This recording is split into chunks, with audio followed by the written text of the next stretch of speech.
Hola, ¿qué tal? ¿Cómo están? Espero que se encuentren súper bien. Bueno, este día quiero compartirles de una herramienta que Windows 10 ha agregado que es de gran utilidad, en la cual podemos copiar y pegar por medio de las combinaciones de teclas Control C y Control V, pero que en algunas ocasiones no tenemos habilitada esta opción.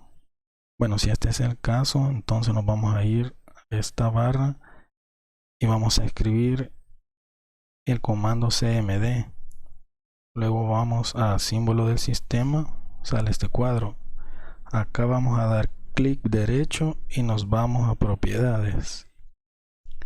Luego en propiedades nos vamos a enfocar acá donde dice habilitar métodos abreviados con la tecla control. La vamos a habilitar y le vamos a dar aceptar. Y ahí tendríamos ya activada nuestras combinaciones de teclas. Ahora voy a hacer una comprobación rápida. Tengo este párrafo. Lo voy a seleccionar, lo voy a copiar con control C y lo voy a pegar con control V. Ahí está. Ahí tenemos ya nuestras combinaciones de teclas activadas.